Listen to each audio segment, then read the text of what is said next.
Хотел бы с вами сегодня обсудить ситуацию на топливном рынке в Республике Абхазия. Как известно, в последние дни обострилась у нас ситуация с наличием топлива в Республике Абхазия. Это по известным причинам вызвано логистическими проблемами. И в этой связи хотел бы, чтобы вы проинформировали, что делается министерством, какие меры предпринимаются, какие меры поддержки нужны со стороны правительства Республики Абхазия и какая ситуация на сегодняшний день, в настоящее время. По вашему поручению, по поручению президента, ежедневно ведется мониторинг текущей ситуации на топливном рынке в Республике Абхазия. Как вы отметили, сейчас ситуация непростая, сложились обстоятельства, которые немножко усложнили нам логистику тех объемов, которые были законтрактованы полностью для обеспечения всех автозаправочных станций в нашей топливной отрасли. Вместе с тем, можем доложить, что на текущий момент в Республику Абхазия уже отгружены объемы порядка 1600 тонн 92-го бензина. Часть из них должна поступить в ближайшие дни на территорию Республики Абхазия, часть из них поступит в течение 7-10 дней.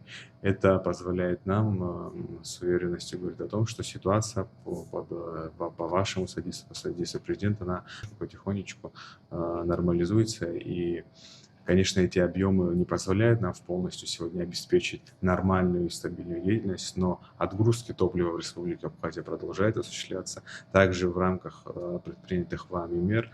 Вы знаете, что сегодня в Российской Федерации действуют определенные ограничения по порядку осуществления отгрузок топлива как внутри Российской Федерации, так и за рубеж в рамках межправительственных соглашений, которые действуют между Российской Федерацией и третьими странами.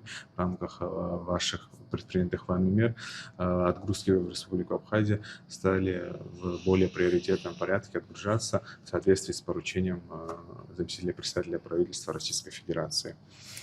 А также я бы хотел сказать, что сейчас отгрузки, которые будут производиться, будут осуществляться тем заправочным станциям, которые на сегодняшний день работают, для того, чтобы сбалансированно обеспечить и имеющиеся ресурсы, и поступающие партии в рамках того, чтобы попытаться максимально широко обеспечить спрос, который сегодня формируется и у населения, и у предприятий.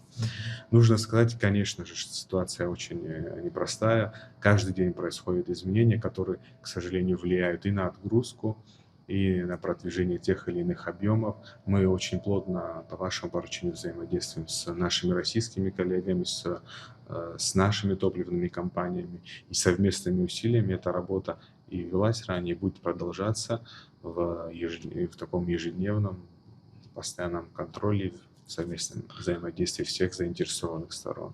Вы сказали о том, что некоторое количество, там более 1000 тонн уже отгружено. Как по срокам? Вот говорите, там часть придет совсем скоро, часть через 7-10 дней. Но вот совсем скоро это какой объем? 350 тонн мы ожидаем в течение 2 дней поступления на территорию Республики Абхазия. Это сегодня и завтра. И 600 тонн в течение 7 дней и объем 840 тонн подтверждение по отгрузкам, которое поступило сегодня утром, мы ожидаем в течение 10-15 дней. Также хотел бы добавить, что наиболее острая ситуация сейчас у нас с бензином. С дизельным топливом ситуация нормализована. Сегодня-завтра опять возобновится отпуск дизельного топлива на тех заправочных станциях, на которых он был приостановлен. Никаких ограничений по отпуску на заправочных станциях по дизельному топливу не должно быть. Ну, мы по-прежнему оставляем приоритетными направлениями для потребления горюче-смазочных материалов. Это, безусловно, автотранспортные средства системы здравоохранения, обороны, правоохранительных органов, ну, коммунальных служб. То есть, чтобы жизнедеятельность их, естественно, не останавливалась в этих организациях из-за дефицита топлива. Все верно, в приоритетном порядке это государственные учреждения, социально значимые объекты, предприятия, обеспечивающие хозяйственную деятельность, имеющие важное значение, это и электросетевого хозяйства, и оборонного, как вы сказали, и все предприятия, которые позволяют обеспечивать выполнение социальных обязательств государства, в первую очередь. Какие у нас еще есть возможности, как мы можем повлиять.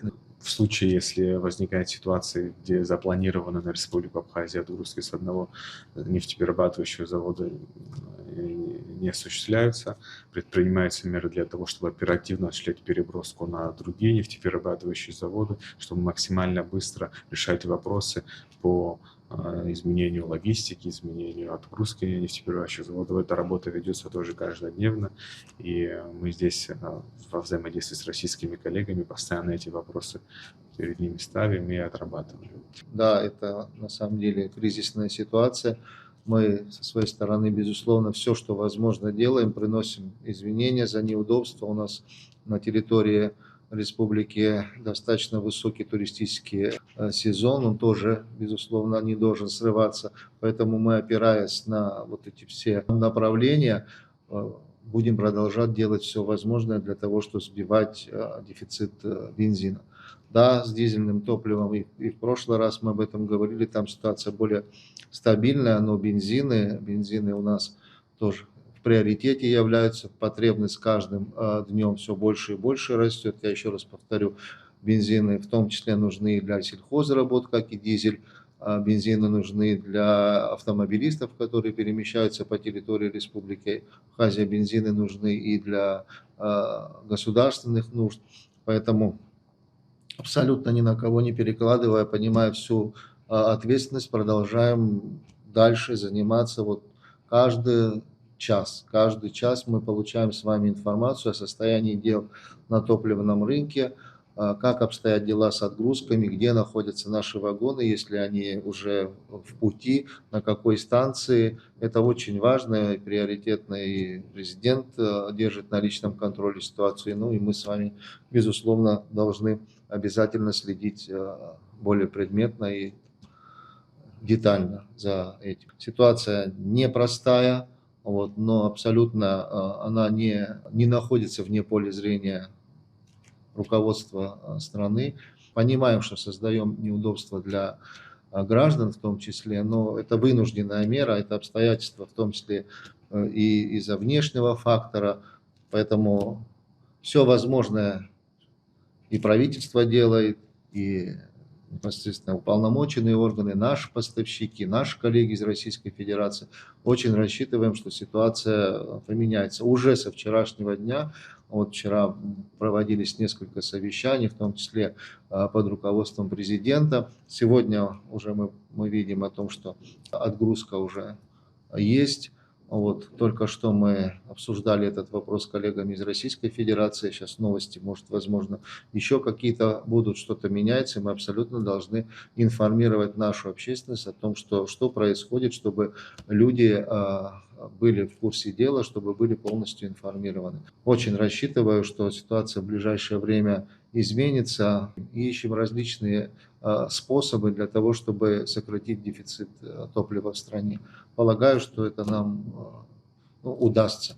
Мы должны объективно сказать, что не по зависящим от нас обстоятельствам текущая ситуация складывается. Все объемы были оплачены, законтрактованы своевременно, но внешние обстоятельства, на которые мы повлиять не можем, они, конечно, очень сильно препятствуют тем запланированным отгрузкам, которые должны были осуществляться. Но, несмотря на это, в этих обстоятельствах и президент, и правительство и предпринимают все усилия для того, чтобы максимально быстро решать те изменяющиеся условия, в которых сегодня складывается ситуация.